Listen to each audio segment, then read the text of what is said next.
여러분들도 알다시피 트럼프 현 대통령이 이제 금리 인하에 대한 굉장히 압박을 하고 있습니다. 만약에 금리 인하가 된다라고 하면은 현재 S&P 지수의 신고가를 만드는 그렇다라는 거는 금리 인하 최대 수혜주도 라고 분명 저는 좀 말씀을 드리겠습니다. 자, 모두들 반갑습니다. 강태공입니다. 금일은 저는 다음 주부터 어찌 보면 양자 컴퓨터가 움직일 수도 있겠다라는 생각을 해봐요. 그러다 보니까 왜 양자 컴퓨터가 움직일 수도 있는지, 왜 트럼프 현 대통령의 정책들이 이런 적극 지원으로 되는지 거기에 대한 방송을 해보도록 할 테니까 방송 전 늘 말씀드리는 여러분들의 좋아요, 구독하기, 댓글까지는 너무나 많은 힘이 된다라고 말씀드리면서 오늘의 방송을 시작해보도록 하겠습니다. 일단은 요즘 들어서 자꾸 양자 컴퓨터를 이렇게 이야기 방송하다 보면은 이걸 지금 추천하냐라고 비난하시는 분들 많은데, 분명히 말씀드리지만 저는 지금 양자 컴퓨터를 보유하신 분들이 참고하시라고 방송을 하는 거지 지금 사라 방송 아니에요. 예전에도 얘기했지만 지금 뭐하고 있다? 실질적으로 제가 양자 컴퓨터를 본격적으로 다루기 시작했던 거는요, 11월 달부터 다루기 시작했던 거고요. 실질적인 리게티 같은 경우도 보면 알겠지만 얼마, 이제 여러분들에게 소개를 시켜드리고 10배가 오른 게 이제 리게티 컴퓨팅이에요. 그리고 이제 이 당시에 리게티뿐만 아니라 다양한 것들을 소개시켜드렸지만, 실질적인 이제 양자 컴퓨터 관련되는 섹터의 종목들이 소개 이후에 11월 이제 소개 이후에 어떻게 되고 있다? 주가 상승하면서 굉장히 다들 많이 올랐어요. 그러니까 지금은 이미 추천을 다 드린 상태에서 올랐다가 조정을 줘서 빠지고 있는 구간이기 때문에 사실 이 양자 컴퓨터를 뒤늦게 올라타신 분들이 불안해하신 분들도 있을 수 있고, 아니면 이전에 꾸준하게 제 방송을 보면서 이제 가지고 가다 보니까 궁금해하신 분들도 있고, 그렇기 때문에 양자 컴퓨터가 앞으로 올라갈 만한 모멘텀은 무엇이 있는지 이 방향성을 잡아드리는 거지. 지금 다시 한번 말씀드립니다. 양자 컴퓨터 지금 시장에서 시장가로 갖다 박으세요, 매수하세요라는 방송이 아니에요. 그리고 지금 또 댓글로도 다른 양자 컴퓨터도 봐주세요라고 하는데, 저는 양자 컴퓨터를 지금 이 양자 컴퓨터 자체는 테마가 나와서 테마를 타고 다 같이 올라가든지 다 같이 빠지든지 그러는 추세이기 때문에 어떤 한 기업에 대해서 집중적인 모멘텀이 나오지 않는 이상 사실 과거와 같이 비교할 게 없습니다. 지금 IBM이라든지 이런 기업들처럼 양자 컴퓨터를 연말 내에 뭐 하겠다, 앞으로 상용화에 대한 어떤 이런 것들, 아이온큐처럼 어떤 계약 체결이라든지 이런 것들이 이슈가 나와줘야 그걸 보고 실적을 비교하고 얘기를 하는 거지, 지금 이런 거에 나오지 않는 상황에서는 실스크라든지 아니면 퀀텀 컴퓨팅, D-Wave 퀀텀이라든지 이런 것들, 물론 D-Wave 퀀텀 같은 경우도 최근에 3개월 정도인가요? 또 무료로 뭐 한다라는 뭐 이야기가 있긴 한데, 어쨌든 엄청 획기적인 이슈가 나오지 않는 이상은 개별 종목을 가지고선 분석할 만한 건 제한됩니다. 그러다 보니까 다시 한번 말씀드리지만, 매수를 희망하신다 하시는 분들, 매수를 내가 희망해요 하시는 분들은 뭐 하면 된다? 보면 알겠지만 제가 이전에 여러분들에게 찍어드렸던 양자 컴퓨터 가격 전략, 이거 참고하시면 돼요. 여기서 매수 가격도 잡아드렸고 손절 가격도 잡아드렸어요. 그러니까 매수도 잡아드렸고 손절도 잡아드렸는데, 손절까지 들어오지 않은 종목을 어떻게 할까요? 하면은 당연히 보유하세요 말고는 할 말이 없습니다. 그래서 그런 걸 생각한다라고 하면은 궁금하신 분들은 앞서 가격 전략 좀 참고하시면 좋을 것 같고요. 그럼 오늘 본격적으로 이제 이 왜 양자 컴퓨터의 시대가 또 올 수 있는지, 왜 이번 달 다음 주부터 양자 컴퓨터 또 움직일 것인가에 대한 이야기를 해보도록 하겠습니다. 일단 오늘 뉴스가 나온 게 어떤 뉴스가 나오느냐, 보면 알겠지만 이제 또 이런 뉴스가 나와요. 트럼프 현 대통령이 금리 인하에 대한 요구라든지 유가 인하에 대한 압박이 커지고 있다라고 하죠. 사실상의 S&P 500 지수가 최고가를 달성했습니다라는 내용의 뉴스가 나옵니다. 근데 이거는 제가 최근에도 방송을 통해서 말씀드렸어요. 유가라는 부분, 사실 트럼프 대통령이 에너지 지원 정책을 굉장히 많이 이야기하고 있잖아요. 에너지 정책을. 그러다 보니까 과거에도 제가 이제 과거 당장 며칠밖에 안 됐죠. 보면 이제 트럼프 현 대통령이 취임하자마자 했던 얘기들, 그러면서 이 당시에 제가 유가와 관련되어 있는 인플레이션 이런 이야기를 굉장히 많이 설명을 드렸거든요. 근데 이거를 잠시만 더 이제 요약을 해드리자고 하면은 어쨌든 지금 우리가 생각해 볼 수 있는 거는 여러분들이 이제 유가와 인플레이션의 관계를 잘 모르는 분들이 많은 것 같아요. 물론 무조건적인 100%다라고 할 수는 없지만 우리가 보통 시장에서 이제 인플레이션을 볼 때는 CPI 지수를 많이 봅니다. CPI 지수에 따라 많이 가기 때문에. 그래서 보통 유가의 차트와 CPI 지수의 이런 흐름을 봤을 때 어떻게 된다? 유가가 올라가기 시작하니까 이제 인플레이션 CPI가 높아지기 시작하고요. CPI 지수가 이제 또다시 조정이 나오면서 유가 역시도 조정 나오는 모습. 그래서 유가 자체와 뭐다? 현재 이제 인플레이션이 100% 똑같다라고 할 수는 없지만 어느 정도 정비례 관계를 가지고 간다라고 했기 때문에 제가 앞서도 말씀드렸던 게 뭐다? 트럼프 현 대통령은 에너지 국가 비상사태를 선포함으로써 유가를 잡고 이 유가를 잡으로써 뭐 하겠다? 인플레이션을 잡겠다라는 이야기를 굉장히 많이 했었거든요. 그래서 이 인플레이션을 잡으면서 결국에 인플레이션이 잡혀야 뭐 합니까? 파월 같은 경우도 연준 같은 경우도 금리 인하를 진행할 수 있기 때문에 이걸 최종 목표로 본다고 많이 말씀을 드렸어요. 근데 중요한 거는 그래서 이제 트럼프 현 대통령이 뭐까지 이제 했습니까? 이제 에너지 비상사태를 선포하면서 석유가스 시출을 계속 하겠다라고 하면서 뭐합니까? 앞으로 유가 하락에 대한 부분에 압박을 가했죠. 근데 이제는 뭐예요? 이게 실질적으로 트럼프 현 대통령도 석유가스 시출을 하면서 이제 에너지를 이제 지속적으로 확대를 생산을 하면서 유가를 잡겠다는 건데 여기 중동 국가에 뭐까지 나와버려요? 유가에 대한 하락, 유가에 대한 압박을 가한다는 거는 오히려 앞으로 인플레이션이 급격하게 둔화될 확률이 굉장히 크다는 겁니다. 그럼 여기서 따라올 수 있는 게 뭐예요? 당연히 시너지 효과를 통해 가지고 금리 인하에 대한 가능성이 더 커질 수도 있겠다.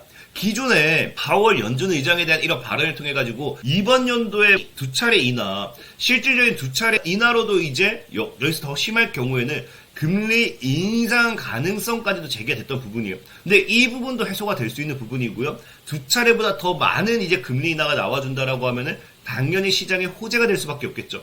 근데 여기 추가적으로 뭐까지 나와줘요? 아까 이제 앞서 말씀드렸다시피 이제 트럼프 현 대통령이 대놓고 금리 인하에 압박을 가는 상황도 맞지만 트럼프 현 대통령의 이 압박과 별개로 뭐까지 따라오기 시작하느냐? 사실 최근에 이제 이 금리 인하를 원래 기존 4차례에서 2차례로 이제 줄어든 게 때문이었습니까?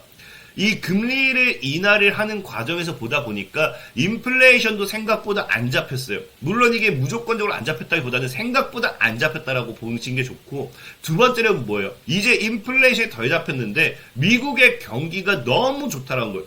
고용지표라든지 실업률이라든지 이런 걸 봤을 때는 굉장히 굳이 무리해서 금리 인하를 해야 될 이유가 없었다라는 겁니다. 그렇기 때문에 실질적으로 뭐까지 나왔어요?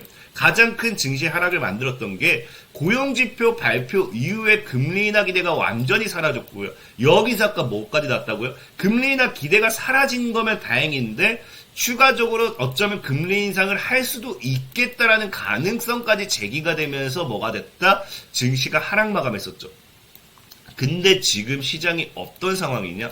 근데 지금 시장이 1월 23일 지금 보면 어때요? 미국이 2주 이상 실업수당 청구 건수가 38개월 만에 최대라는 거예요. 그러니까 38개월 만에 최대라는 거 실업수당이 지금 점점 뭐하고 있다? 올라가고 있다는 거예요. 실업수당이 이제 실업수당 청구 건수 말 그대로 내가 일을 안 하기 때문에 돈을 주세요라는 거겠죠. 그러니까 지금 일을 안 한 사람들이 늘어난다는 건 당연히 고용이 꺾였다는 거겠죠.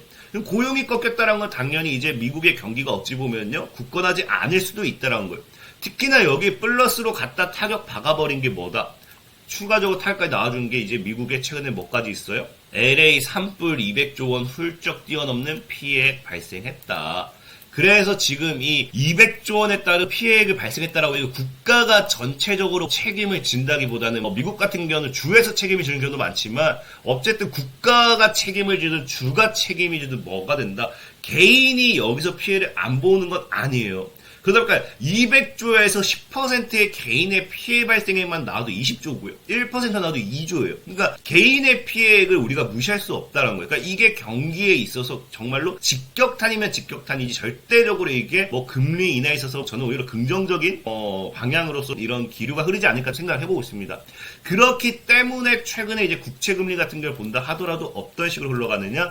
국채금리도 지금 어느 정도 고점대를 찍었다가, 그러니까 아까 얘기했다시피 미국의 경기가 너무 강하니까 뭐예요? 금리 인상까지 제기되는 추세에서는 뭐가 됐다? 이제 국채금리가 최고점을 찍었다가 지금 다시 하방으로 밀리고 있죠. 지금 다시 재돌파 시도를 하고 있긴 한데 현재 이제 4.5 아래로 떨어지면 제일 베스트입니다. 그래서 지금 빠르게 4.5 아래로 떨어지는 걸 지켜보면 좋을 것 같고, 어쨌든 중요한 거는 이런 현재 시장을 봤을 때는 정말 앞으로의 이제 금리 인하라든지 S&P 500 지수의 이제 상승이라든지, 그러니까 이런 것들이 기대할 수 있어요. 근데 여기까지 봤을 때 여러분들이 그래 미국 증시 정말로 또 올라갈 수 있겠구나 라는 건 이해가 될 거예요. 근데 왜 하필 여기서 양자 컴퓨터가 되느냐라는 부분을 이해 못 하실 건데, 여러분들이 쉽게 생각을 해야 돼요. 여러분들도 투자할 돈이 생긴다라고 하면은 지금 당장 2차 전지를 살래 아니면 시장에 강한 이슈를 살래라고 하면 모두 다 뭘 하느냐? 강한 이슈의 테마에 투자를 합니다. 그러니까 금리 인하가 이제 진행이 되면서 시중에 돈이 풀리기 시작하고요. 돈이 풀리면서 뭐가 된다? 투자할 곳을 찾는다라고 하면은 지금 시장에 강한 테마 섹터를 많은 사람들이 찾는 게 당연한 거예요. 근데 지금 보면 알겠지만 S&P 500 지수의 차트를 볼게요.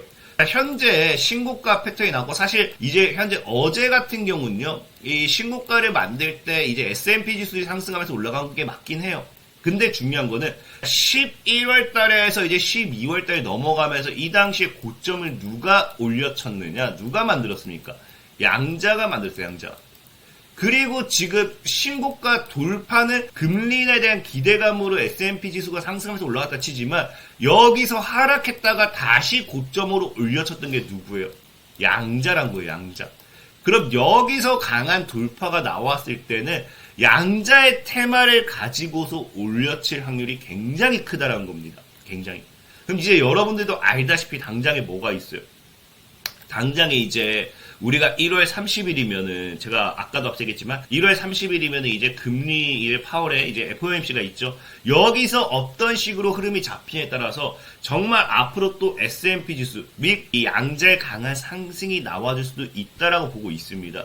특히나 이제 여러분들 보면 알겠지만 지금 당장 양자가 기대할 만한 이슈가 없다고 생각할 수 있겠지만 당장은 없어요. 근데 언제 있습니까? 이제 여러분들도 알다시피 3월 달이면요, GTC에서 퀀텀 데이를 개최하면서 양자에 관련되는 모멘텀이 나오죠. 근데 여러분들이 이거 잘 아셔야 되는 게 과거에도 비슷했습니다. 과거에도 비슷했던 게 뭐냐? 이제 아까 보여줬던 S&P 차트를 본다라고 하면은 갑작스럽게 여기서 이렇게 신고가 이 구간 말고 여기까지만 본다라고 하면은 제가 다시 S&P 차트를 보고 설명을 좀 드릴게요. 지금 저기까지, 그러니까 현재 우리가 보고 있는 저 구간이 아니라 여기를 봤을 때 지금 이게 보이나요? 내려와 볼래? 이제 보이죠?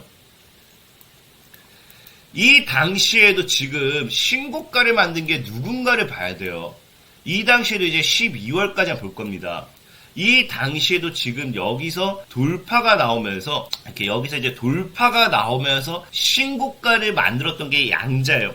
근데 이 당시 신고가 양자 돌파가 나올 수 있었던 이유가 뭐였느냐? 11월, 12월 생각해보면 9월, 10월, 11월, 12월 생각해보면 당연히 알겠지만 이 당시에 뭐가 있었어요? 이 당시에 지금 이제 CES에 대한 기대감이었죠.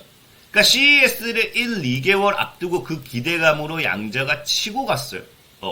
그럼 지금 이제 1월 달에 이제 신고가를 만들면요, 2월 한 달 동안 뭐가 된다?